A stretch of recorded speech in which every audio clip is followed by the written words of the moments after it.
Jerry, I have a question.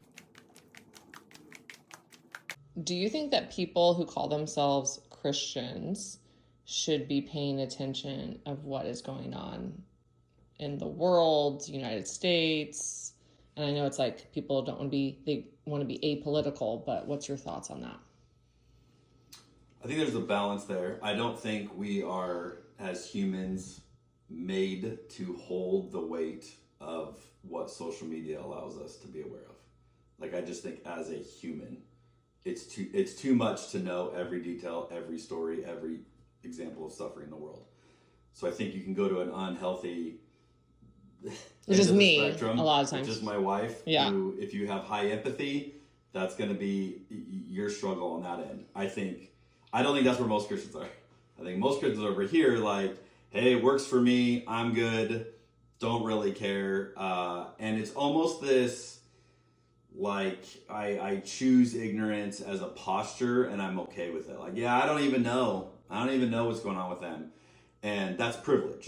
Like, that is absolute privilege. It doesn't affect me, therefore I can just rise above it. Whereas when you look at the suffering, the hurting, you see people. And Jesus very clearly said those people are where we're going to find him.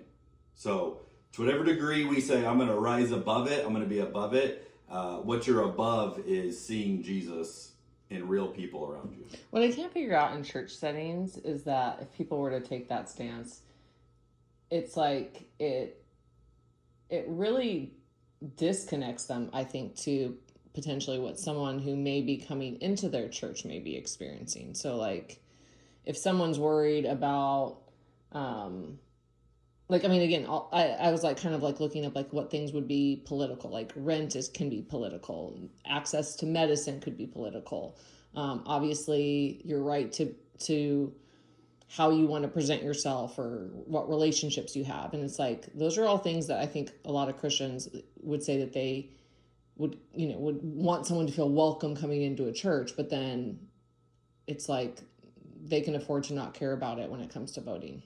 Well, I think what happens in the church, and I say this as someone who ran a church, is you have two kinds of conversations with people coming in. You have people coming in that are coming in from other churches with all of that expectation. This is what church is. This is what we talk about. This is what we're not talking about. That's the majority of church growth, by the way. Is other churches. Other churches. Yeah.